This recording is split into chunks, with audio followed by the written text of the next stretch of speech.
Le titre de la vidéo du jour, c'est Cherche l'amour de la même manière que tu chercherais une maison. Alors, je sais ce que vous allez dire. Un être humain, quand on le recherche, c'est pas une liste de critères comme ce serait pour une maison. On va pourtant voir aujourd'hui qu'il y a beaucoup plus de points communs entre la recherche d'une maison et la recherche du grand amour. Alors aujourd'hui, on parle réellement de trouver le grand amour. Pas celui qui dure quelques jours, quelques semaines, non. On parle de celui qui démarre demain et qui va durer jusqu'à la fin de notre vie. Un amour véritable. Je sais qu'on est dans une société aujourd'hui qui ne croit plus trop en ça, malheureusement. Et il existe quand même certaines personnes là-dedans qui ont des valeurs traditionnelles, qui croient que c'est encore chouette de rester avec une seule et même personne. Peut-être que vous en faites partie également. Le genre de personne qui nous ferait progresser, avec qui on serait heureux toute une vie. Alors pourquoi est-ce que je vous parle de recherche d'appartement aujourd'hui? Parce que j'ai eu une cliente qui travaillait chez Meilleur Taux. Alors Meilleur Taux, j'ai aucune affiliation avec eux. Pour ceux qui ne connaissent pas, c'est un organisme qui te passe de l'argent, qui te négocie le meilleur emprunt possible pour t'acheter une maison ou un appartement. Et elle m'a donné une statistique qu'apparemment tout le monde connaît chez eux. En moyenne, quand tu empruntes sur 20 ou 25 ans pour t'acheter ton bien immobilier, en réalité, tu ne resteras que 7 ans dedans. Donc il y a des gens qui vont rester 1 an ou 2 ou 3, d'autres qui vont rester 9, 10, 11, 12. Mais en moyenne, tu achètes un bien et t'empruntes sur 20 ans ou 25 ans, tu ne seras dedans que 7 ans avant de le rembourser. Donc quand tu pars au bout de 7 ans pour ton bien immobilier, ça signifie que tu as remboursé les frais de notaire, tu as remboursé aussi les intérêts à la banque, mais tu as à peine commencé à rembourser réellement ton emprunt que tu l'as déjà revendu. Il y a quelque chose de bizarre parce que toi, tu t'y voyais bien rester longtemps dedans. Alors, il y a certains biens, on y va, on sait que c'est temporaire, mais majoritairement, quand on emprunte sur 25 ans, on se dit, je vais rester quelques temps dedans. Je vais rester longtemps. Mais il s'avère que c'est pas le cas. Venons-en au couple, parce que c'est à peu près pareil. Quand tu te mets en couple avec quelqu'un, tu te dis, je vais être avec cette personne pour la vie. J'ai un gros coup de cœur, je l'aime, et vu comme on s'aime aujourd'hui, on s'aimera ensemble toute la vie. Il s'avère que ce n'est pas forcément le cas. On va y revenir dans un instant. Tu as peut-être fait des projets avec cette personne, projets de voyage, peut-être même tu as offert des cadeaux, peut-être même des projets beaucoup plus gros, comme par exemple tu t'es marié, tu as eu des enfants, tu as eu la fameuse maison dont on parle tout à l'heure. Mais si on va regarder les statistiques INSEE, on peut voir qu'il y a 4 ans de ça, les relations duraient en moyenne une dizaine ou une quinzaine d'années, selon les statistiques. Alors, à noter que c'est des statistiques qui sont floues, parce que ceux qui sont ensemble sont toujours ensemble.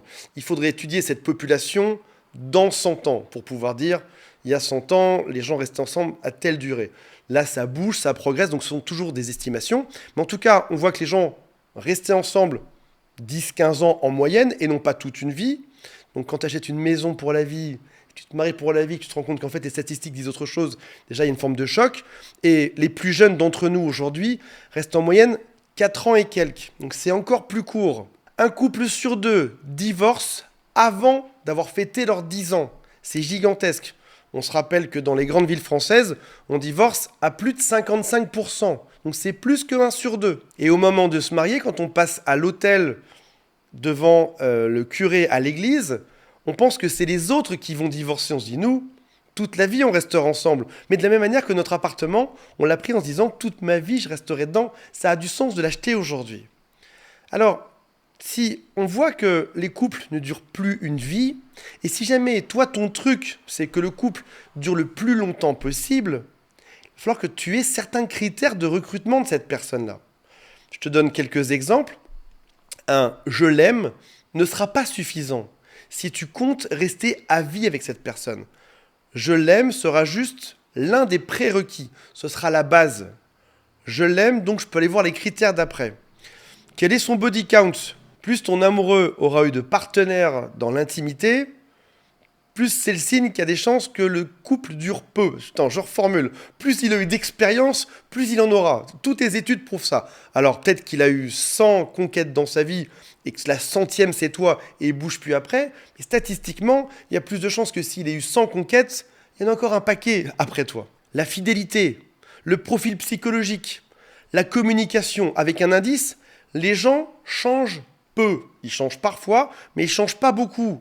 Donc si jamais tu te dis, tiens, je suis très amoureuse de lui, et il suffirait juste qu'il change 2-3 choses, Déjà, ça part mal. Vérifie vraiment dans quoi tu t'engages. Si jamais demain, je te demandais de chercher une maison pour toute ta vie, incluant dedans ta vie active maintenant peut-être, ta retraite, tes très vieux jours, etc., qu'est-ce que tu irais choisir comme maison? Ce serait probablement très différent que si je te dis choisis un appartement juste pour un mois en vacances. Ce seraient des critères qui seraient très, très, très différents. Et en couple, c'est pareil.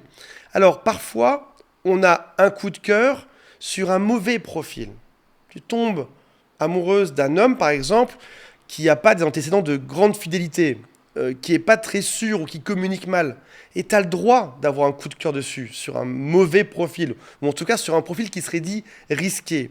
Si jamais c'est le cas, reste juste réaliste. Je suis tombé amoureux ou amoureuse d'un profil qui est un profil à risque, les chances qu'on se sépare, je vais pas aller acheter un hôtel avec lui. Je vais pas aller faire 10 enfants avec lui. Alors en commentaire, on aura gna gna gna, oui mais moi j'ai eu beaucoup d'expérience, pourtant je me suis casé. Attention, on parle juste de probabilité, de statistiques. C'est-à-dire que statistiquement, tu as eu 100 partenaires, je suis pas sûr que tu iras t'engager à vie avec quelqu'un. Ça peut durer quelques années, mais statistiquement, c'est vraiment pas garanti. Tu as plus de chances de l'inverse. Tu as plus de chances que le couple ne dure pas toute une vie. Si tu crois aussi au grand amour, choisis une personne qui soit capable de bien communiquer et de se remettre en question. Tu le sauras ça à la première dispute. Comment ça s'est passé? Est-ce que vous avez parlé ensemble? Est-ce que vous avez trouvé un compromis? Ou alors est-ce que lui tape juste la porte et il part, il n'arrive pas à parler? Comment tu pourrais rester à vie avec une personne qui n'arrive pas à parler, qui n'arrive pas à s'exprimer, une personne qui soit colérique, une personne qui n'arrive pas à gérer ses émotions? Comment tu vas faire pour rester 10 ans, 20 ans ou 40 ans dans ce genre de relation? Ce serait quasiment impossible. Si maintenant tu me dis, moi Antoine, ce que j'aime, c'est quand il y a un peu pas du fight, mais quand il y a un peu de la résistance, quand on se challenge, etc., quand il y a un peu des mots qui sont balancés, parce que ça me stimule d'avoir un partenaire comme ça, génial. Considère juste que ce mode de fonctionnement n'est peut-être pas celui non plus qui te mène à rester ensemble à vie. Voilà mes amis, j'espère que ça vous aura intéressé. On se retrouve prochainement, c'est le Tous, bye.